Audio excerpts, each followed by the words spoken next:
കലിപ്പൻ സിഇഒയും കാന്താരി PAയും. രചന നീലമിഴികൾ. അവതരണം Shahul Malayil. Editing Faisal CM Noonjeri. Gatha, താൻ എവിടെ നോക്കിയാണ് നടക്കുന്നത്? ആ ഗർജനം കേട്ടതും ഗാഥയുടെ കയ്യിലിരുന്ന ഫയലുകൾ തറയിലേക്ക് ചിതറി. വിറക്കുന്ന കൈകളോടെ അവൾ മുന്നിലേക്ക് നോക്കി. വജ്രം മുറിച്ച പോലെയുള്ള മൂർച്ചയുള്ള കണ്ണുകൾ, വെളുത്ത ഷർട്ടിൽ മടക്കി വെച്ച കൈകൾ, മുഖത്തെപ്പോഴും തളം കെട്ടി നിൽക്കുന്ന ആ ഗൗരവം.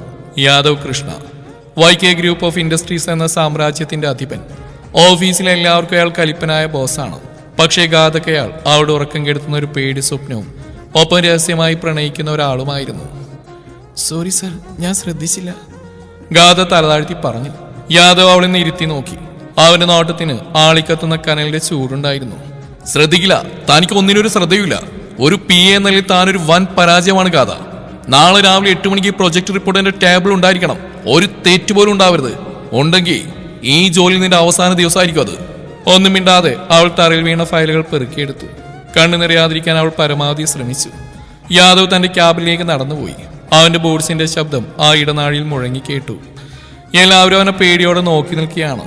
ഗാഥ തന്റെ സീറ്റിൽ വന്നിരുന്നു. ഗാഥ ഒരു സാധാരണ കുടുംബത്തിൽ നിന്നുള്ള കുട്ടിയാണ്. പാവം പ്രകൃതമാണെങ്കിലും അത്യാവശ്യം കുസൃതിയും വാശിയുമുള്ള കാന്താരി.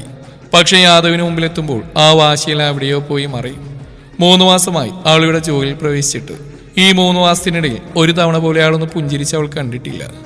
അന്ന് രാത്രി വൈകിയും ഗാഥ ഓഫീസിൽ തന്നെയായിരുന്നു. എല്ലാവരും പോയി കഴിഞ്ഞു. യാദവ് തന്റെ ക്യാബിൽ നിന്ന് എന്തോ ഗൗരവമായി നോക്കുകയാണ്. പെട്ടെന്ന് മഴ പെയ്യാൻ തുടങ്ങി. ശക്തമായ കാറ്റും ഇടിയും മിന്നലും. ഗാഥയ്ക്ക് ഇടിമിന്നൽ പേടിയാണ്. ഒരു വലിയ മിന്നലുണ്ടായതും അവൾ അറിയാതെ തന്റെ സീറ്റിൽ നിന്ന് എഴുന്നേറ്റ് പോയി യാദവിന്റെ ക്യാബിൻ തുറന്നു. യാദവ് തല ഉയർത്തി നോക്കി. അവന്റെ കണ്ണുകളിൽ അത്ഭുതമായിരുന്നു. ഗാഥ, താനെന്തെവിടെ പോയില്ലേ? അവളൊന്നും മിണ്ടിയില്ല. മിന്നലിന്റെ വെളിച്ചം കണ്ടതും അവൾ കണ്ണുകൾ അമർത്തി അടച്ചു. അവളുടെ ശരീരം വിറക്കുന്ന യാദവ് ശ്രദ്ധിച്ചു. അവൻ പതുക്കെ എഴുന്നേറ്റു. അവൾ അടുത്തേക്ക് വന്നു. ഗാഥ അറിയാതെ അവന്റെ ഷർട്ടിൽ മുറുകെ പിടിച്ചു. എനിക്ക് പേടിയാ സർ. അവളുടെ ശബ്ദം ഇടറുന്നുണ്ടായിരുന്നു. യാദവിന്റെ ആ കടുത്ത ഭാവമൊന്ന് അലിഞ്ഞു. അവനവളുടെ തോളിൽ കൈവച്ചു. താൻ ഇത്രയ്ക്ക് പേടിയുള്ള കൂട്ടത്തിലാണോ? അവന്റെ ശബ്ദത്തിൽ പഴയ ആ കലിപ്പില്ലായിരുന്നു, പകരം ഒരുതരം കരുതൽ. ഗാഥ പതുക്കെ തലയുയർത്തി അവനെ നോക്കി. അവരുടെ കണ്ണുകൾ തമ്മിൽ ഉടക്കി.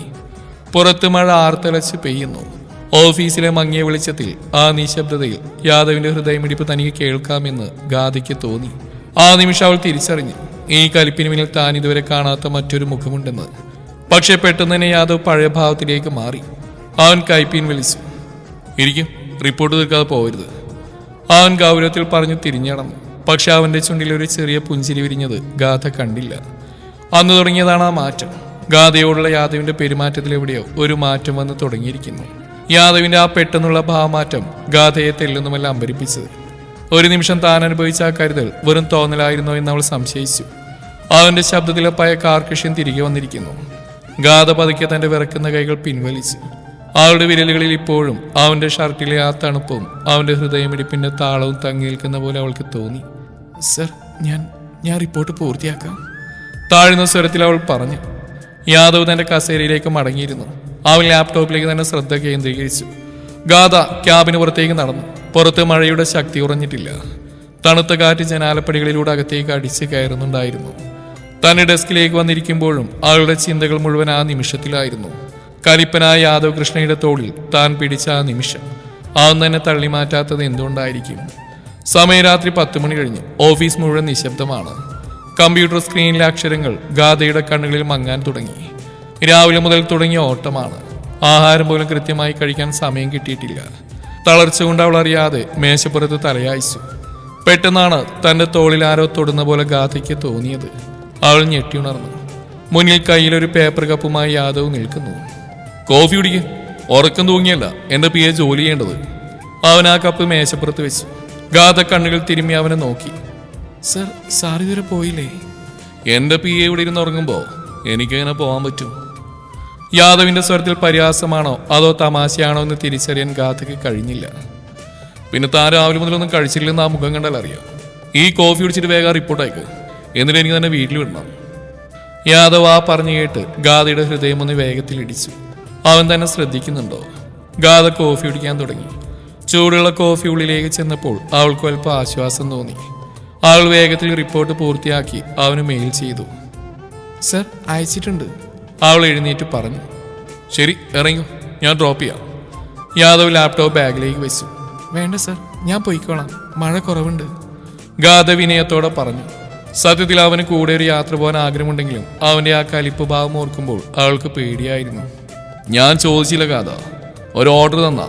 ഇത്രയും നേരം ഇവിടുത്തെ ജോലി ചെയ്ത കുട്ടിയെ ഈ ആ സമയത്ത് തനിച്ചുകൂടെ എനിക്ക് സൗകര്യമില്ല. കം. അവൻ മുമ്പേ നടന്നു. പാർക്കിംഗ് ഏരിയയിൽ അവൻ്റെ ആ കറുത്ത് റേഞ്ച് റോവർ കാർ തിളങ്ങി നിൽക്കുന്നുണ്ടായിരുന്നു. യാദവ് ഡോറൊന്നും എടുത്തു. ഗാഥ മടിച്ചാണെങ്കിൽ അകത്തിയിരുന്നു.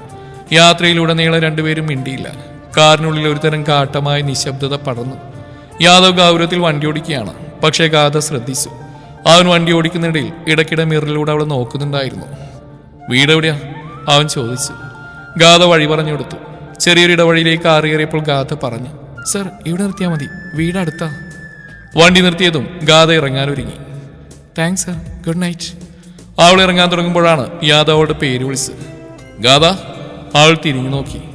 യാദവ് സ്റ്റീറിംഗ് വിരലുകൾ കൊട്ടിക്കൊണ്ട് അവളെ നോക്കി. അവന്റെ കണ്ണുകളിൽ ഒരു വല്ലാത്ത തിളക്കം. അതെ, നാളെ മുതൽ ഓഫീസിൽ വരുമ്പോൾ ആ പേടി വേണ്ട. ശ്രദ്ധ വേണമെന്ന് പറഞ്ഞ് നിന്നെ ദ്രോഹിക്കാനല്ല. ഈ YK ഗ്രൂപ്പിന് നിന്നെ പോലൊരു മിടിക്ക് ആവശ്യമുണ്ട്. അതുകൊണ്ട് കൃത്യസമയത്ത് ആഹാരം കഴിക്കാൻ പഠിക്കണം. അത്രയും പറഞ്ഞ് അവൻ കാറ് വേഗത്തിലെടുത്ത് കൊണ്ടുപോയി. ഗാഥ അവിടെ തന്നെ തറഞ്ഞു നിന്നുപോയി. അവളുടെ ചുണ്ടിലൊരു പുഞ്ചിരി വിരിഞ്ഞു. അവൻ തന്നെ മിടുക്കിയെന്ന് വിളിച്ചിരിക്കുന്നു, തന്നെ കെയർ ചെയ്യുന്നു. വീട്ടിലെത്തിയിട്ടും ഗാഥയുടെ മനസ്സ് ശാന്തമായിരുന്നില്ല. യാദവ് കൃഷ്ണ എന്ന കലിപ്പൻ അവളുടെ ഹൃദയത്തിലേക്ക് പതുക്കെ നടന്ന് കയറുകയായിരുന്നു. ഓരോ നോട്ടവും അവളിൽ പുതിയൊരു അനുഭവം സമ്മാനിച്ചു. പിറ്റേന്ന് രാവിലെ ഓഫീസിലെത്തുമ്പോൾ ഗാഥയ്ക്ക് വലിയ ആവേശമായിരുന്നു. മനോഹരമായ ഒരു കൂർത്തയണിഞ്ഞ് മുടിയിലൊരു ചെറിയ ക്ലിപ്പിട്ട് അവൾ ഒരുങ്ങി. ഓഫീസിലെ എല്ലാവരും ഗാഥയുടെ മുഖത്ത് ആ തെളിച്ചം ശ്രദ്ധിച്ചു. പക്ഷേ ഓഫീസിലെത്തിയ ഗാഥ കണ്ടത് മറ്റൊരു കാഴ്ചയായിരുന്നു. യാദവിന്റെ ക്യാബിൽ ഒരു അപരിചിതയായ പെൺകുട്ടി ഇരിക്കുന്നു. അവൾ യാദവിന്റെ തോളിൽ കൈയിട്ട് എന്തൊക്കെയോ ചിരിച്ച് സംസാരിക്കുന്നു. യാദവ് അവൾ നോക്കി മനോഹരമായി പുഞ്ചിരിക്കുന്നു. ഗാഥയുടെ ഉള്ളിൽ എവിടെയോ ഒരു നീറ്റൽ അനുഭവപ്പെട്ടു. തന്നോട് കലിപ്പ് മാത്രം കാണിക്കുന്നയാൾ ഇവളോട് മാത്രം എങ്ങനെയാണ് ഇങ്ങനെ ചിരിക്കുന്നത്? ആരാണവൾ? ഗാഥ കയ്യിലുണ്ടായിരുന്ന ഫയലുമായി ക്യാബിന് പുറത്തു നിന്നു. അവളുടെ നെഞ്ചിൽ അസൂയയുടെ കനലുകൾ എരിയാൻ തുടങ്ങി. സർ, ഇത് സൈൻ ചെയ്യാനുണ്ടായിരുന്നു, ഗാഥ അകത്തേക്ക് കയറി പറഞ്ഞു. യാദവ് അവളെ നോക്കി. പക്ഷേ ആ കണ്ണുകളിൽ ഇന്നലെ രാത്രി കണ്ട ആ മാറ്റമൊന്നും ഉണ്ടായിരുന്നില്ല. അവൻ വീണ്ടും പഴയ കലിപ്പനായി മാറി. പുറത്ത് വെയിറ്റ് ചെയ്യുക ഗാഥ, കാണുന്നില്ലേ എനിക്കിവിടെ ഗസ്റ്റുള്ളു? അവൻ കടുത്ത സ്വരത്തിൽ പറഞ്ഞു. ഗാഥയുടെ തല താഴ്ന്നു. അവളുടെ കണ്ണുകൾ നിറഞ്ഞു. ഒന്നും മിണ്ടാതെ അവൾ പുറത്തേക്ക് ഇറങ്ങി. ആ പെൺകുട്ടിയുടെ പരിഹാസം നിറഞ്ഞ ചിരി അവളുടെ കാതുകളിൽ മുഴങ്ങി. ഗാഥ തന്റെ സീറ്റിലിരുന്നു. ആളുടെ ഉള്ളിലെ കാന്താരി ഉണരുകയായിരുന്നു. കാണിച്ചു തരാം യാദവ് കൃഷ്ണ, നിങ്ങൾ എന്റെ ബോസ് ആണെങ്കിൽ ഞാൻ നിങ്ങളുടെ പിയ. ഈ ഗാഥയെ അത്ര വേഗം തോൽപ്പിക്കാൻ പറ്റില്ല, അവൾ മനസ്സിലുറപ്പിച്ചു. ഗാഥ തന്റെ സീറ്റിൽ നിന്ന് ദേഷ്യം കൊണ്ട് വിറക്കുകയായിരുന്നു. ആ വന്ന പെൺകുട്ടി ആരാണെന്നറിയാനുള്ള ആകാംക്ഷയും ഒപ്പം യാദവിന്റെ ആ പെരുമാറ്റത്തിലുള്ള നീരസവും അവളുടെ ഉള്ളിൽ ഒരു ചുഴലിക്കാറ്റ് പോലെ വീശിയടിച്ചു. അവളുടെ മുന്നിലെ കമ്പ്യൂട്ടർ സ്ക്രീനിൽ അക്ഷരങ്ങൾ തെളിയുന്നുണ്ടെങ്കിലും ശ്രദ്ധ മുഴുവൻ ആ ക്യാബിനിലേക്കായിരുന്നു. ചില്ലുവാതിലിനപ്പുറം ആ പെൺകുട്ടി ഇടയ്ക്കിടെ യാദവിന്റെ തോളിൽ സ്പർശിക്കുന്നു. അവർ തമ്മിലെ സൗഹൃദ സംഭാഷണങ്ങളും ഗാഥയെ വല്ലാതെ അസ്വസ്ഥയാക്കി. ആരാണാവോ ആ എഴുന്നള്ളിയത്? രാവിലെ തന്നെ കലിപ്പിനെ കൂടെ ചിരിച്ചളിക്കാൻ. എന്നോട് കാണിക്കുന്ന പോലെയല്ലല്ലോ അവളോട്. ഗാഥ പല്ലടിച്ച് പിറുവിറുത്തു. പെട്ടെന്നാണ് ക്യാബിന്റെ വാതിൽ തുറന്ന് ആ പെൺകുട്ടി ചിരിച്ചുകൊണ്ട് പുറത്തേക്ക് വന്നു. അവളുടെ പിന്നാലെ യാദവ്. ഗാഥ വേഗം ജോലിയിൽ ശ്രദ്ധിക്കുന്നതായി അഭിനയിച്ചു. ഗാഥ. യാദവിന്റെ ശബ്ദം കേട്ടതും അവൾ തലയുയർത്തി നോക്കി. യാദവ് ആ പെൺകുട്ടിയെ പരിചയപ്പെടുത്തി. ഇത് ശ്വേത, എൻ്റെ ചൈൽഡ്ഹുഡ് ഫ്രണ്ടാണ്. ഇവളിനി കുറച്ച് ദിവസം ഇവിടെ ഉണ്ടാവും. YK ഗ്രൂപ്പിന്റെ പുതിയ ഡിസൈനിങ് പ്രൊജക്റ്റിൽ ശ്വേതയാണ് എന്നെ സഹായിക്കുന്നത്. ഗാഥ ശ്വേതയ്ക്ക് വേണ്ട എല്ലാ കാര്യങ്ങളും അറേഞ്ച് ചെയ്ത് കൊടുക്കണം. ശ്വേത ഒരു പുച്ഛത്തോടെ ഗാഥയെ നോക്കി കൈ നീട്ടി. ഹായ് ഗാഥ, യാദവിനെ കുറിച്ച് പറഞ്ഞിരുന്നു. വെരി ഡെഡിക്കേറ്റഡ് PA ആണെന്ന്. നമുക്ക് ഒരുമിച്ച് വർക്ക് ചെയ്യാം. ശ്വേതയുടെ ആ വാക്കുകളുടെ പരിഹാസം ഗാഥ കൃത്യമായി മനസ്സിലായി. അവൾ പതുക്കെ കൈ കൊടുത്തു. തീർച്ചയായിട്ടും മാം, സാർ പറഞ്ഞാൽ പിന്നെ അത് അനുസരിക്കല്ലേ എൻ്റെ ജോലി. യാദവ് ഗാഥയുടെ മുഖത്തേക്ക് നോക്കി. അവളുടെ കണ്ണുകളിൽ ആ ദേഷ്യം അവൻ തിരിച്ചറിഞ്ഞു. പക്ഷെ അവൻ ഭാവഭേദമില്ലാതെ ശ്വേതയുമായി നടന്നുപോയി. ഗാഥ തന്റെ സീറ്റിൽ നിന്ന് ഫയലുകൾ ശക്തിയായി മടക്കി. അന്ന് ഉച്ചയ്ക്ക് ലഞ്ച് ടൈമിൽ ഗാഥ കഫ്റ്റീരിയയിലേക്ക് പോയില്ല. അവൾക്ക് വിശപ്പ് തോന്നിയില്ല. ക്യാബിനിലേക്ക് ശ്വേതയ്ക്ക് കോഫി എത്തിക്കാൻ ഓർഡർ വന്നപ്പോൾ അവൾ തന്നെയാണത് കൊണ്ടുപോയത്. മനഃപൂർവ്വം യാദവിന്റെ ശ്രദ്ധ പിടിച്ചു പറ്റാൻ അവൾ ഒരു വഴി ആലോചിച്ചു. കോഫി ട്രേയുമായി അകത്തേക്ക് കയറുമ്പോൾ ഗാഥ കണ്ടത് യാദവ് ശ്വേതയ്ക്ക് തന്റെ ലാപ്ടോപ്പിൽ എന്തോ വിശദീകരിച്ച് കൊടുക്കുന്നതാണ്. അവർ തമ്മിൽ വളരെ അടുത്താണ് ഇരിക്കുന്നത്. ഗാഥയ്ക്ക് സഹിക്കാവുന്നതിൽ അപ്പുറമായിരുന്നു അത്. Sir, coffee. ഗാഥ മേശപ്പുറത്ത് കപ്പുകൾ വെച്ചു. വെക്കുന്നിടയിൽ അവൾ അറിയാതെ എന്ന മട്ടിൽ തന്റെ കയ്യിലുണ്ടായിരുന്ന ചെറിയ ഫയൽ താഴെയിട്ടു. അതെടുക്കാൻ വേണ്ടി കുനിയുന്നതിനിടയിൽ അവളുടെ മുടിയഴകൾ യാദവിന്റെ കൈകളിലൊന്ന് തട്ടി. യാദവ് ഞെട്ടി അവളെ നോക്കി. ഗാഥ അവനെ നോക്കിയൊരു നിഗൂഢമായ പുഞ്ചിരി നൽകി. സോറി സർ, അറിയാതെ പറ്റിയതാ, അവൾ പതുക്കെ പറഞ്ഞു. യാദവിന്റെ കണ്ണുകളിൽ ഒരു നിമിഷം ആ പഴയ ഭാവം മിന്നിമറഞ്ഞു. പക്ഷേ ശ്വേത അവിടെയുള്ളതുകൊണ്ട് അവൻ ഗൗരവം നടിച്ചു. ഗാഥ, ശ്രദ്ധിക്കണ്ടേ? ശ്രദ്ധിക്കുന്നുണ്ട് സർ, പക്ഷെ ചിലപ്പോൾ ചിലത് കയ്യിൽ നിന്ന് പോകും, ചില ആൾക്കാരെ പോലെ. ഗാഥ ശ്വേതയൊന്ന് ഇരുത്തി നോക്കി പുറത്തേക്ക് നടന്നു. ക്യാബിന് പുറത്തെത്തിയപ്പോൾ അവൾക്കൊരു ചെറിയ വിജയം തോന്നിയെങ്കിലും ഉള്ളിലെ സങ്കടം മാറിയിരുന്നില്ല. അന്ന് വൈകുന്നേരം യാദവ് അവളെ തന്റെ അടുത്തേക്ക് വിളിച്ചു. ഗാഥ, ഇന്ന് വൈകിട്ടൊരു ബിസിനസ് പാർട്ടി ഉണ്ട്, ശ്വേതയും വരുന്നുണ്ട്. എന്റെ PA എന്ന നിലയിൽ നീയും കൂടെ വരണം. നിന്റെ ഡ്രസ്സിങ് കുറച്ചുകൂടി പ്രൊഫഷണൽ ആകണം. റെഡിയായിട്ട് നിൽക്കൂ. ഗാഥ ആദ്യം വേണ്ടെന്ന് പറയാൻ ഒരുങ്ങിയതാണ്. പക്ഷേ ശ്വേത പാർട്ടിയിൽ തിളങ്ങുന്നതാണ് അവൾക്ക് താല്പര്യമില്ലായിരുന്നു. ശരി സർ, ഞാൻ റെഡിയാവാം. പാർട്ടിക്കായി ഗാഥ തിരഞ്ഞെടുത്തത് ഒരു മനോഹരമായ കറുത്ത സാരിയായിരുന്നു. മിതമായ മേക്കപ്പ് അഴിച്ചിട്ട മുടിയും. അവൾ കണ്ണാടിയിൽ നോക്കി ഉറപ്പിച്ചു, ഇന്ന് യാദവ് കൃഷ്ണയുടെ കണ്ണുകൾ തന്നെ വിട്ടു പോവില്ലെന്ന്. പാർട്ടി ഹാളിൽ സംഗീതവും ആളുകളും കൊണ്ട് നിറഞ്ഞിരുന്നു. ശ്വേത ഒരു ആധുനികമായ ഗൗണിൽ യാദവിന്റെ കൂടെ തന്നെ നിന്നു. യാദവ് ഒരു കറുത്ത സ്യൂട്ടിൽ അതീവ സുന്ദരനായി തോന്നി. ഗാഥ ഹാളിനുള്ളിലേക്ക് കടന്നപ്പോൾ തന്നെ പലരും അവളെ ശ്രദ്ധിക്കാൻ തുടങ്ങി. യാദവ് ഗാഥയെ കണ്ട ഒരു നിമിഷം അമ്പരന്ന് പോയി. അവൻ പ്രതീക്ഷിച്ചിലും സുന്ദരിയായിരുന്നു അവൾ. കറുത്ത സാരിയിൽ അവളൊരു മാലാഖയെ പോലെയുണ്ടെന്ന് അവന് തോന്നി. പക്ഷെ അവനത് പുറത്തു കാണിച്ചില്ല. ശ്വേത അസൂയയോടെ ഗാഥയെ നോക്കി. യാദവ്, നിന്റെ PA ലേറ്റ് ആണല്ലോ. യാദവ് മറുപടി നൽകുന്നതിന് മുമ്പേ ഗാഥ അവരുടെ അടുത്തേക്ക് എത്തി. ക്ഷമിക്കണം സാർ, പാർട്ടിക്ക് ഇത്തിരി സ്പെഷ്യലായിട്ട് ഒരുങ്ങാൻ സമയമെടുത്തു. മോശമായില്ലല്ലോ. ഗാഥ യാദവിനെ നോക്കി കണ്ണു ചിമ്മി. യാദവൻ തൊണ്ടയനക്കി. കുഴപ്പമില്ല, വാ നമുക്ക് ലെൻസിന് കാണാം. പാർട്ടിക്കിടയിൽ ശ്വേത മനഃപൂർവ്വം യാദവിനോട് ചേർന്ന് നിന്ന് ഡാൻസ് ചെയ്യാൻ നിർബന്ധിച്ചു. യാദവ് വിസമ്മതിച്ചില്ല. അവൻ ഡാൻസ് ഫ്ലോറിലേക്ക് നീങ്ങിയപ്പോൾ ഗാഥയുടെ ഉള്ളിൽ തീ കത്തുകയായിരുന്നു. അവൾ അവിടെയുള്ള ജ്യൂസ് ഗ്ലാസ് കയ്യിലെടുത്തു ദേഷ്യം അടക്കി നിന്നു. പെട്ടെന്നാണ് ഒരാൾ ഗാഥയുടെ അടുത്തേക്ക് വന്ന്. ഹായ്, ഞാൻ രാഹുൽ, BS ഗ്രൂപ്പിന്റെ CEO. ഇത്രയും സുന്ദരിയായ ഒരാളെ ഈ പാർട്ടിയിൽ കണ്ടതിൽ സന്തോഷം. ഒരു ഡാൻസ് ആവാമോ? ഗാഥയൊന്ന് ആലോചിച്ചു. യാദവിനെ അസൂയപ്പെടുത്താൻ ഇതിലും നല്ലൊരു വഴിയില്ല. Yeah sure. ആൾ രാഹുലിനെ കൈപ്പിടിച്ച് ഡാൻസ് ഫ്ലോറിലേക്ക് നടന്നു. ഗാഥി രാഹുൽ ഡാൻസ് ചെയ്യുന്ന കണ്ടതും യാദവിന്റെ ശ്രദ്ധ മാറി. അവന്റെ കൈകൾ മുറുകി. ശ്വേതയുടെ വാക്കുകൾ അവൻ കേൾക്കുന്നുണ്ടായിരുന്നില്ല. രാഹുൽ ഗാഥയുടെ അരയിൽ കൈ ചേർത്ത് പിടിച്ചപ്പോൾ യാദവിന് നിയന്ത്രണം നഷ്ടപ്പെട്ടു. അവന്റെ മുഖം ചുവന്നു കൊടുത്തു. ഡാൻസ് കഴിഞ്ഞ് ഗാഥ തിരികെ വരുമ്പോൾ യാദവ് അവിടെ കൈ പിടിച്ചു വലിച്ചൊരു വശത്തേക്ക് കൊണ്ടുപോയി. എന്താ സാർ ഇത്, വേദനിക്കുന്നു. ഗാഥ കൈ പിടിക്കാൻ ശ്രമിച്ചു. വേദനിക്കുന്നുണ്ടോ? അപ്പൊ ആ രാഹുലിലൂടെ ഡാൻസ് കളിച്ചപ്പോ വേദനിച്ചില്ലേ? ആരടി അവൻ? എന്തിനാ അവന്റെ കൂടെ പോയത്? യാദവ് അവളെ ഭിത്തിയോട് ചേർത്ത് നിർത്തി ചോദിച്ചു. അവന്റെ കണ്ണുകളിൽ കലിപ്പും ഒപ്പം വല്ലാത്തൊരു ഉടമസ്ഥാവകാശവും ഉണ്ടായിരുന്നു. ഗാഥ പേടിക്കാതെ അവനെ നോക്കി ചിരിച്ചു. സർ, എന്തിനാ ഇത്ര ദേഷ്യപ്പെടുന്നത്? ശ്വേതയുടെ കൂടെ സാർ ഡാൻസ് ചെയ്തപ്പോൾ എനിക്ക് ദേഷ്യം വന്നില്ലല്ലോ. പിന്നെ ഞാൻ എൻ്റെ ഇഷ്ടമുള്ളവരുടെ കൂടെ ഡാൻസ് കളിക്കും. അതിന് സാറിനെന്താ? കാര്യമുണ്ട് ഗാഥ, നിന്റെ കാര്യത്തിൽ എനിക്ക് കാര്യമുണ്ട്. എന്ത് കാര്യം? ഞാൻ വേറൊരു PA അല്ലേ? ഗാഥയുടെ ചോദ്യത്തിന് മുമ്പിൽ യാതൊരു നിമിഷം നിശബ്ദനായി. അവനവരുടെ കണ്ണുകളിലേക്ക് നോക്കി. ആ ദേഷ്യം പതുക്കെ അലിയാൻ തുടങ്ങി. നീ എനിക്ക് വെറും ഒരു PA മാത്രമല്ലെന്ന് നിനക്കറിയില്ല ഗാഥ. യാദവിന്റെ സ്വരം താഴ്ന്നു. അവനവരുടെ മുഖത്തേക്ക് പതുക്കെ അടുത്തു. ഗാഥയുടെ ശ്വാസം നിലച്ചു പോകുന്ന പോലെ തോന്നി. ആ നിമിഷം ശ്വേത അവിടേക്ക് കടന്നു വന്നു. യാദവ്, നീ എവിടെയാ? എല്ലാവരും അന്വേഷിക്കുന്നു. യാദവ് പെട്ടെന്ന് ഗാഥയിൽ നിന്ന് അകന്നു മാറി. അവനൊന്നും മിണ്ടാതെ അവിടെ നടന്നുപോയി. ഗാഥ അവിടെ തന്നെ നിന്നു. അവളുടെ ഹൃദയം പടപടാമിടിക്കുന്നുണ്ടായിരുന്നു. യാദവ് ഇപ്പോൾ പറഞ്ഞതിന്റെ അർത്ഥം എന്താണ്? അവന് തന്നോട് പ്രണയമുണ്ടോ? യാദവിന്റെ ആ വാക്കുകൾ ഗാഥയുടെ ഉള്ളിൽ 1000 ചെണ്ട കൊട്ടുന്ന പോലെയാണ് അനുഭവപ്പെട്ടത്. അവൻ തന്നോട് അത്രയും അടുത്തതും അവന്റെ ശ്വാസം തന്റെ മുഖത്ത് തട്ടിയതുമെല്ലാം ഒരു സ്വപ്നം പോലെ അവൾക്ക് തോന്നി. പക്ഷേ ശ്വേതയുടെ വരവെല്ലാം തകർത്ത് കളഞ്ഞു. അന്ന് രാത്രി പാർട്ടി കഴിഞ്ഞ് മടങ്ങുമ്പോൾ യാദവ് ഒന്നും സംസാരിച്ചില്ല. വണ്ടി ഓടിക്കുമ്പോഴും അവന്റെ ശ്രദ്ധ റോഡിലായിരുന്നെങ്കിലും ഇടയ്ക്കിടെ അവൻ ഗാഥയെ നോക്കുന്നവൾ കണ്ണാടിയിലൂടെ കാണുന്നുണ്ടായിരുന്നു. പിറ്റേന്ന് രാവിലെ ഓഫീസിലെത്തിയ ഗാഥയുടെ മനസ്സ് അല്പം ശാന്തമായിരുന്നു. യാദവിന് തന്നോട് എന്തോ ഉണ്ടെന്ന് അവൾക്ക് ഉറപ്പായി കഴിഞ്ഞു. ആ കലിപ്പിന് പിന്നിൽ ഒളിപ്പിച്ചു വെച്ചിരിക്കുന്ന പ്രണയം പുറത്തു കൊണ്ടുവരിക എന്നതാണ് ഇനി തന്നെ ലക്ഷ്യമെന്ന് അവൾ ഉറപ്പിച്ചു. എന്നാൽ ഓഫീസിൽ അവൾ കാത്തിരുന്ന മറ്റൊരു സർപ്രൈസ് ആയിരുന്നു. ശ്വേത രാവിലെ തന്നെ യാദവിന്റെ ക്യാബിൽ ഇരിപ്പുറപ്പിച്ചിട്ടുണ്ട്. പോരാത്തതിന് ഗാഥയ്ക്ക് ചെയ്യാൻ ഒരു വലിയ ഫയൽ വർക്ക് അവളെ ഏൽപ്പിച്ചു. യാദവ് പറഞ്ഞു, ഈ പ്രൊജക്ട് ഇന്ന് തന്നെ തീർക്കണമെന്ന്. ഗാഥയ്ക്ക് ഇത് ചെയ്യാൻ പറ്റില്ല അല്ലേ? ഒരു വക്രബുദ്ധിയോടെ ശ്വേത ചോദിച്ചു. ഗാഥയൊന്നും മിണ്ടാതെ ആ ഫയൽ വാങ്ങി. യാദവ് അപ്പോൾ അവിടെ ഉണ്ടായിരുന്നില്ല. അവരൊരു മീറ്റിങ്ങിന് പോയിരിക്കുകയായിരുന്നു. ഉച്ചയായപ്പോൾ ഗാഥ വർക്കിൽ മുഴുകിയിരിക്കുകയാണ്. യാദവ് തിരിച്ചെത്തിയത്. അവൻ നേരെ ഗാഥയുടെ അടുത്തേക്ക് വന്നു. ഗാഥ, കഫ്റ്റീരിയയിൽ പുതിയ കോഫി മെഷീൻ വന്നിട്ടുണ്ട്. എനിക്ക് സ്ട്രോങ് കോഫി വേണം. താൻ തന്നെ ഉണ്ടായിക്കൊണ്ടുവരണം. യാദവ് ഗൗരവത്തിൽ പറഞ്ഞു. ഗാഥ എഴുന്നേറ്റ് നടന്നു. കഫ്റ്റീരിയയിലെത്തിയപ്പോൾ അവിടെ ആരുമില്ലായിരുന്നു.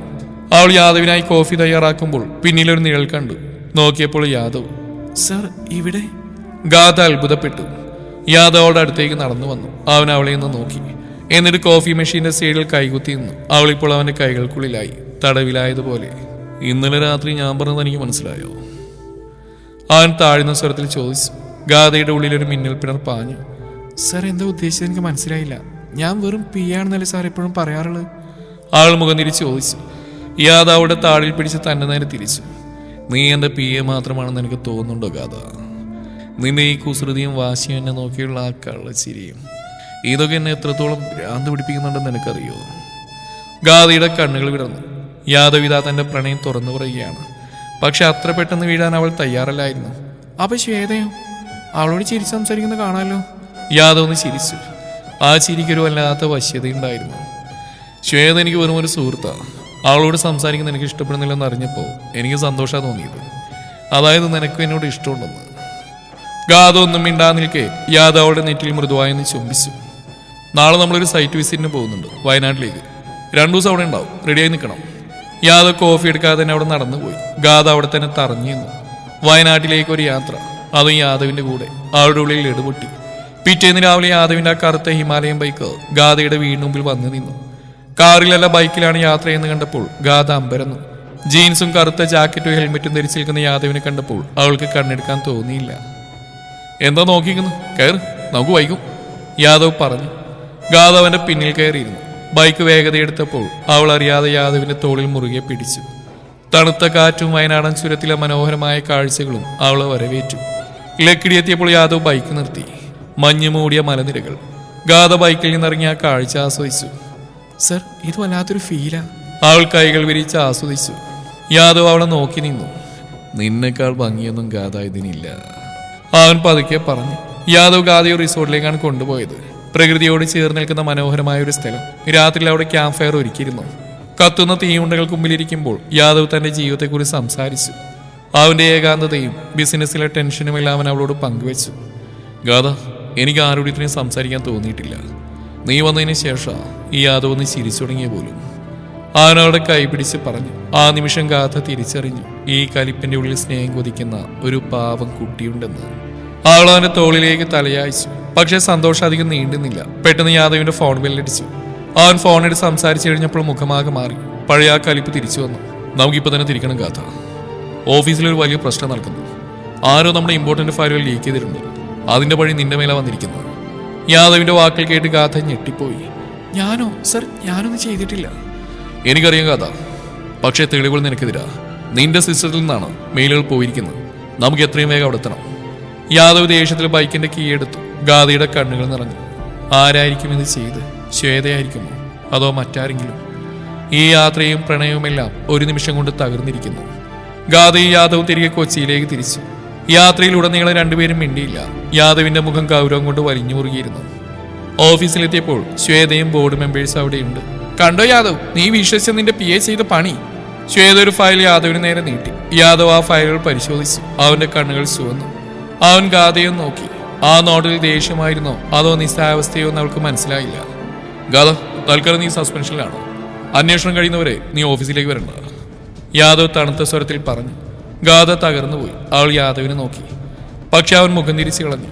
താൻ പ്രാണനെ പോലെ സ്നേഹിച്ച ആൾ പോലും തന്നെ വിശ്വസിക്കുന്നില്ലേ? അവൾ കരഞ്ഞുകൊണ്ട് അവിടെ നിന്ന് ഓടി. എന്നാൽ ഗാഥ പോയി കഴിഞ്ഞ് യാദവ് തന്റെ ക്യാബിനിലേക്ക് കയറി. ശ്വേതയെ നോക്കിയൊരു വല്ലാത്ത ചിരിയിരിച്ചു. ശ്വേത, നീ വിചാരിച്ചില്ല വിധത്തിൽ കാര്യങ്ങൾ നടന്നല്ലേ? പക്ഷെ നീ ഒരു കാര്യം മറന്നുപോയി. എന്റെ കണ്ണുകൾ നിനക്ക് ഒരിക്കലും പറ്റിക്കാൻ കഴിയില്ലെന്ന്. യാദവ് കൃഷ്ണയുടെ ആ വാക്കുകൾ ശ്വേതയുടെ നെഞ്ചിരിപ്പ് വർദ്ധിപ്പിച്ചു. അവന്റെ കണ്ണുകളിൽ ആ നിഗൂഢമായ ചിരി അവൾക്ക് പരിചിതമായിരുന്നില്ല. എങ്കിലും താൻ ചെയ്താലും കണ്ടുപിടിക്കില്ലെന്ന ഉറപ്പിൽ അവൾ പതരാതെ നിന്നു. ഗാഥ ഓഫീസിൽ നിന്ന് കരഞ്ഞുകൊണ്ട് ഇറങ്ങിപ്പോയത് കണ്ട് ശ്വേതക്കുള്ളിൽ വലിയ സന്തോഷം തോന്നി. പക്ഷെ യാദവിന്റെ ക്യാബിലെ അന്തരീക്ഷം പെട്ടെന്ന് തണുത്തുറഞ്ഞു.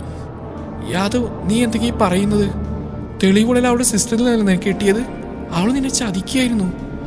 ശ്വേത തന്റെ ശബ്ദത്തിൽ ആത്മവിശ്വാസം വരുത്തി പറഞ്ഞു. യാദവ് തന്റെ കസേരയിൽ ചാരിയിരുന്ന ഒരു സിഗരറ്റ് കയ്യിലെടുത്തു. പക്ഷേ അത് കത്തിച്ചില്ല. അവൻ ശ്വേതയെ സൂക്ഷിച്ചു നോക്കി. ശ്വേത, നിന്നെ എനിക്ക് വർഷങ്ങളായിട്ട് അറിയാം. പക്ഷേ ഗാഥ എനിക്ക് മാസങ്ങളായിട്ട് അറിയാം. പക്ഷെ ആ മാസങ്ങൾ കൊണ്ട് എനിക്ക് മനസ്സിലായ ഒരു കാര്യമുണ്ട്. അവൾക്ക് കള്ളം പറയാൻ അറിയില്ല. അവളുടെ വിരലുകൾ ആ കീബോർഡിൽ ചലിക്കുമ്പോൾ അതിൽ സത്യസന്ധതയുണ്ട്. അവൻ എഴുന്നേറ്റ് അവളുടെ അടുത്തേക്ക് വന്നു. ശ്വേത അറിയാതെ ഒരടി പിന്നിലേക്ക് വെച്ചു. യാദവിന്റെ ശബ്ദം ഇപ്പോൾ ഒരു താക്കീത് പോലെ മുഴങ്ങി. ഗാഥയുടെ പാസ്വേഡ് എനിക്കും നിനക്കും മാത്രമേ അറിയൂ. അവൾ എൻ്റെ ഡെസ്കിൽ ആ പാസ്വേഡ് എഴുതി വെച്ചിരുന്നു. ഞാനത് മാറ്റാൻ പറഞ്ഞപ്പോൾ സാറ് മറന്നുപോയാലെന്ന് ചോദിച്ച ആ പാവത്തെയാണോ നീ കൊടുക്കാൻ നോക്കിയത്? യാദവ്, നീ അവൾ അന്ധമായിട്ട് വിശ്വസിക്കുക. വിശ്വാസമല്ല ശ്വേത, ഇത് തെളിവാ. യാദവ് തന്റെ ഫോൺ എടുത്തൊരു വീഡിയോ പ്ലേ ചെയ്തു. കഴിഞ്ഞ ദിവസം രാത്രി ഓഫീസിലെ സെക്യൂരിറ്റി ക്യാമറ പതിഞ്ഞ ദൃശ്യങ്ങൾ. ഗാഥയുടെ സീറ്റിൽ നിന്ന് അവിടെ സിസ്റ്റം ഉപയോഗിക്കുന്ന ശ്വേത അതിൽ വ്യക്തമായി കാണാമായിരുന്നു. ശ്വേതയുടെ മുഖം വിളറി വെളുത്തു. ആൾക്ക് വാക്കുകൾ കിട്ടിയില്ല. അത് ഞാനൊരു ഫയൽ നോക്കാൻ. മതി മതി, യാദവ് ഗർജിച്ചു. എന്റെ ബിസിനസ് ഇറക്കാൻ നോക്കിയതിനല്ല, എന്റെ ഗാഥയെ വേദനിപ്പിച്ചതിനാ എനിക്ക് നിന്നോട് ദേഷ്യം. നിനക്ക് ഇപ്പൊ തന്നെ ഇവിടെ ഇറങ്ങാം. നമ്മുടെ ഫ്രണ്ട്ഷിപ്പ് ഇവിടെ അവസാനിക്കുന്നു. പുറത്തുനിന്ന പോലീസുകാർക്ക് നിന്നെ ഞാൻ വിട്ടുകൊടുക്കാത്തത് നമ്മുടെ പഴയ സൗഹൃദം ഓർത്താ. Get out. ശ്വേത ഒന്നും മിണ്ടാതെ തലതാഴ്ത്തി അവിടുന്ന് ഇറങ്ങിപ്പോയി. യാദവ് ഉടൻ തന്നെ ഹിമാലയൻ ബൈക്കിന്റെ കീയെടുത്ത് പുറത്തേക്ക് ഓടി. ഗാഥ എവിടെ പോയിട്ടുണ്ടാവും? അവളുടെ വീട് ലക്ഷ്യമാക്കി അവൻ ബൈക്ക് പറപ്പിച്ചു. വഴിയിലൊരു കടൽ തീരത്തിനടുത്ത് ഗാഥ തനിച്ചിരിക്കുന്ന അവൻ കണ്ടു. അവളുടെ കരഞ്ഞു തളർന്ന മുഖം കണ്ടപ്പോൾ യാദവിന്റെ ഹൃദയം നുറുങ്ങി. അവൻ ബൈക്ക് നിർത്തി അവളുടെ അടുത്തേക്ക് നടന്നു. ഗാഥ ആൾ രൂപം കണ്ട് തലയുയർത്തി നോക്കി. യാദവിനെ കണ്ടത് അവൾ വീണ്ടും കരയാൻ തുടങ്ങി. എന്തിനാ സാർ ഇങ്ങോട്ട് വന്ന്? ഞാൻ ചതിയല്ലേ ചെയ്ത്. എനിക്കിനി ആ ജോലി വേണ്ട. സാറിന് എനിക്ക് കാണുകയും വേണ്ട. യാദവ് ഒന്നും മിണ്ടാതെ അവളെ ചേർത്ത് പിടിച്ചു. ഗാഥ അവനെ തള്ളി മാറ്റാൻ ശ്രമിച്ചെങ്കിലും അവന്റെ കരുത്തിന് മുമ്പിൽ അവൾക്ക് തോറ്റു കൊടുക്കേണ്ടി വന്നു. എന്നെ തള്ളിക്കോ ഗാഥ, പക്ഷെ എന്നെ വിട്ടു പോകുമെന്ന് പറയരുത്. യാദവിന്റെ ശബ്ദം ഇടറിയിരുന്നു. എനിക്കറിയായിരുന്നു നീ അത് ചെയ്യില്ലെന്ന്. നിന്നെ തൽക്കാലം സസ്പെൻഡ് ചെയ്ത് ശ്വേതയെ കൊടുക്കാനായിരുന്നു. അവൾ പിടിക്കപ്പെട്ടു. നീ ഇപ്പൊ നിരപരാധിയാ. ഗാഥ അവന്റെ കണ്ണുകളിലേക്ക് നോക്കി. ആ കണ്ണുകളിൽ പ്രണയം തുടിക്കുന്നുണ്ടായിരുന്നു. സാറിനെ വിശ്വസിച്ചിരുന്നു? നിന്നെ മാത്രമല്ല ഗാഥ, നമ്മുടെ പ്രണയത്തെയും ഞാൻ വിശ്വസിക്കുന്നു. യാദവ് അവളുടെ കൈകളിൽ ചുംബിച്ചു. ഇത്രയും കാലം ഞാൻ എന്റെ വികാരങ്ങൾ ഉള്ളിൽ അമർത്തി വെച്ചു. പക്ഷെ നിന്നെ നഷ്ടപ്പെടും തോന്നിയപ്പോ എനിക്ക് സഹിക്കാൻ കഴിഞ്ഞില്ല. നീ ഇല്ലാതെ ഈ യാദവ് കൃഷ്ണക്ക് നിലനിൽപ്പില്ല. കടൽ കാറ്റ് അവരെ തഴുകി കടന്നുപോയി. തിരമാലകൾ തീരത്തെ ചുംബിക്കുന്നു നോക്കി അവരവിടെ ഇരുന്നു. കലിപ്പനായ ബോസ് ഇപ്പോൾ വെറും ഒരു കാമുകനായി മാറിയിരിക്കുന്നു. പക്ഷേ സാർ, ഓഫീസിലെല്ലാവരും അറിഞ്ഞില്ലേ? ഇനി ഞാനിങ്ങനെ അവിടെ വരും? ഗാഥ സംശയത്തോടെ ചോദിച്ചു. യാദവ് കുസൃതിയോടെ അവളെ നോക്കി ചിരിച്ചു. നീ ഇനി അവിടെ പി ആയിട്ടുള്ള വരുന്നത്. YK ഗ്രൂപ്പിന്റെ അടുത്ത പാർട്ണറായിട്ടാണ്, എന്റെ ജീവിത പങ്കാളിയായി. ഗാഥയുടെ മുഖത്ത് നാണം പിരിഞ്ഞു. ആളവന്റെ തോളിലേക്ക് ചാഞ്ഞു. അന്ന് രാത്രി കൊച്ചി നഗരം ഉറങ്ങുമ്പോഴും ആ തീരത്ത് രണ്ട് ഹൃദയങ്ങൾ ഒന്നായി തീരുകയായിരുന്നു. പിറ്റേന്ന് രാവിലെ ഓഫീസിലെത്തി എല്ലാവരും അമ്പരന്ന് പോയി. യാദവ് കൃഷ്ണയുടെ ഹിമാലയൻ ബൈക്കിന്റെ പിന്നിൽ ചേർന്നിരുന്ന് ഗാഥ വന്നിറങ്ങുന്നു. യാദവ് അവളുടെ കൈ പിടിച്ചാണ് ക്യാബിലേക്ക് നടന്നത്. എല്ലാവരുടെയും മുമ്പിൽ വെച്ച് അവൻ പ്രഖ്യാപിച്ചു, meet my fiancee Gatha. Office മുഴുവൻ കരഘോഷം മുഴങ്ങി. ഗാഥ യാദവിനെ നോക്കി പുഞ്ചിരിച്ചു. ആളുടെ ഉള്ളിലെ കാന്താരി സന്തോഷം കൊണ്ട് തുള്ളിച്ചാടുകയായിരുന്നു. യാദവ് തന്റെ ക്യാബിനിലെ ചില്ലുവാതിലടച്ച് ഗാഥയെ തന്നെ നെഞ്ചോട് ചേർത്തു. ഇനി നമ്മുടെ പ്രണയത്തിന്റെ കാലമാണ് ഗാഥ. ഇവിടെ കലിപ്പില്ല, വെറും പ്രണയം മാത്രം. അവനവളുടെ നെറ്റിയിൽ ചുംബിച്ചു. യാദവിന്റെ പ്രഖ്യാപനം ഓഫീസിലെ ഫയലുകൾക്കിടയിൽ പ്രണയത്തിന്റെ പുതുമഴ പെയ്യിച്ചു. ഗാഥയുടെ കണ്ണുകളിൽ സന്തോഷം കൊണ്ടുള്ള നക്ഷത്രങ്ങൾ മിന്നിത്തിളങ്ങി. തന്നെ ഒരു PA ആയി മാത്രം കണ്ടിരുന്ന ആ ഓഫീസിൽ ഇന്ന് എല്ലാവരും അവളെ ബഹുമാനത്തോടെ നോക്കുന്നു. പക്ഷേ ഗാഥയ്ക്ക് വേണ്ടത് ആ ബഹുമാനമായിരുന്നില്ല, മറിച്ച് യാദവിന്റെ ഹൃദയത്തിൽ ആ തണലായിരുന്നു. വിവാഹത്തിനുള്ള ഒരുക്കങ്ങൾ വളരെ വേഗത്തിലായിരുന്നു. യാദവിന് ഗാഥ എത്രയും വേഗം തന്റെ ജീവിതത്തിലേക്ക് ഔദ്യോഗികമായി ചേർക്കണമെന്നുണ്ടായിരുന്നു. അവളുടെ കുസൃതികളും വാശികളും നിറഞ്ഞ ആ സാമീപ്യം തന്റെ വീടിന്റെ 4 ചുമരുകൾക്കുള്ളിൽ നിറയണമെന്ന് അവൻ ആഗ്രഹിച്ചു. മാസങ്ങൾക്ക് ശേഷം ആ സുദിനം വന്നണഞ്ഞു. കേരളത്തിലെ ഒരു പുരാതനമായ തറവാടിന്റെ മുറ്റത്ത് പന്തലുയർന്നു. തൂശനിൽ വിളമ്പിയ സദ്യയുടെ മണവും ചെണ്ടമേളത്തിന്റെ താളവും ആ അന്തരീക്ഷത്തെ ഉത്സവലഹരിയാക്കി. സ്വർണ്ണ നിറത്തിലുള്ള കസവ് സാരിയും മുല്ലപ്പൂവും അണിഞ്ഞ് ഗാഥ ഒരു മാലാഖയെ പോലെ മണ്ഡപത്തിലേക്ക് നടന്നു വന്നു. ആളുടെ മുഖത്ത് ചെറിയൊരു പേടിയും ഒപ്പം വലിയൊരു സ്വപ്നം യാഥാർത്ഥ്യമാവുന്നതിന്റെ തിളക്കവും ഉണ്ടായിരുന്നു. പട്ടുവസ്ത്രമണിഞ്ഞു നിൽക്കുന്ന യാദവിനെ കണ്ടപ്പോൾ അവളുടെ ഹൃദയം ഒന്നുകൂടി വേഗത്തിൽ മിടിച്ചു. കലിപ്പനായ ബോസ് ഇന്ന് സൗമ്യനായ ഒരു കാമുകനായി തന്റെ വധുവിനെ കാത്തു നിൽക്കുന്ന താലി കെട്ടുന്ന നിമിഷം. മന്ത്രധ്വനികൾക്കിടയിൽ യാദവ് ഗാഥയുടെ കഴുത്തിൽ താലിയാർത്തി. ഗാഥ കണ്ണുകളടച്ച ആ നിമിഷത്തെ ഹൃദയത്തിൽ ഏറ്റുവാങ്ങി. യാദവ് അവളുടെ നെറ്റിയിൽ സിന്ദൂരൻ ചാർത്തുമ്പോൾ അവന്റെ വിരലുകൾ അവളിൽ തൊട്ടപ്പോഴുണ്ടായ തരിപ്പ് അവൾ ജീവിതകാലം മുഴുവൻ ഓർത്തുവെക്കാൻ ആഗ്രഹിച്ചു. വിവാഹ ചടങ്ങുകൾക്ക് ശേഷം അവർ തന്റെ പഴയ പ്രിയപ്പെട്ട ഹിമാലയൻ ബൈക്കിനടുത്തേക്ക് നടന്നു. എല്ലാവരും കാറിൽ പോകാൻ നിർബന്ധിച്ചെങ്കിലും യാദവിന് തന്റെ കാന്താരിയുമായി ആ ബൈക്കിൽ തന്നെ യാത്ര പോകണമെന്നായിരുന്നു വാശി. റെഡിയാണോ മിസ്സസ് യാദവ് കൃഷ്ണ? യാദവ് കുസൃതിയോടെ ചോദിച്ചു. ഗാഥ ചിരിച്ചുകൊണ്ട് അവന്റെ പിന്നിൽ കയറിയിരുന്നു. അവൾ അവന്റെ തോളിൽ മുഖം അമർത്തി. ആ അരക്കെട്ടിലൂടെ കൈകൾ കോർത്ത് പിടിച്ചു. ബൈക്ക് മെല്ലെ സ്റ്റാർട്ടായി. വയനാടൻ ചുരത്തിലെ ആ തണുത്ത കാറ്റും മഞ്ഞും വീണ്ടും അവരെ വരവേൽക്കാൻ തയ്യാറായി നിൽക്കുന്ന പോലെ അവർക്ക് തോന്നി. ഗാഥ, നമ്മൾ തുടങ്ങുന്ന ഒരു പുതിയ യാത്രയാണ്. ഈ യാത്രയിൽ ഇനി കലിപ്പില്ല, പിണക്കങ്ങളില്ല, വെറും പ്രണയം മാത്രം. യാദവ് പതുക്കെ ഹെൽമെറ്റിനുള്ളിലൂടെ പറഞ്ഞു. പിണക്കല്ലെങ്കിൽ എന്ത് രസായ യാദവ്. നിങ്ങൾ കലിപ്പ് കാണിക്കുമ്പോഴല്ലേ എനിക്കെന്റെ കാന്താരി വേഷം പുറത്തെടുക്കാൻ പറ്റൂ. ഗാഥ അവന്റെ തോളിൽ പതുക്കെ നുള്ളി. യാദവ് ഉറക്കെ ചിരിച്ചു. ആ ചിരി ആ താഴ്വരകളിൽ പ്രതിധ്വനിച്ചു. സ്നേഹം കൊണ്ട് മുറിവേറ്റ 2 ഹൃദയങ്ങൾ പ്രണയം കൊണ്ടൊന്നായി മാറിയ നിമിഷം. ആ ചില്ലുവാതിലുകൾക്കുള്ളിലെ ഗൗരവക്കാരനായ ബോസ് ഇന്ന് ഒരു സാധാരണ മനുഷ്യനായിരിക്കുന്നു. തന്റെ പ്രിയപ്പെട്ടവിടെ മാത്രം യാദവായി. സൂര്യൻ അസ്തമയത്തിലേക്ക് നീങ്ങുമ്പോൾ അവർ പ്രണയത്തിന്റെ പുതിയൊരു ലോകത്തേക്ക് ആ ഹിമാലയനിൽ യാത്ര തുടർന്നു. ജീവിതം അവർക്ക് മുമ്പിൽ മനോഹരമായ ഒരു ക്യാൻവാസ് പോലെ വിരിഞ്ഞു നിന്നു.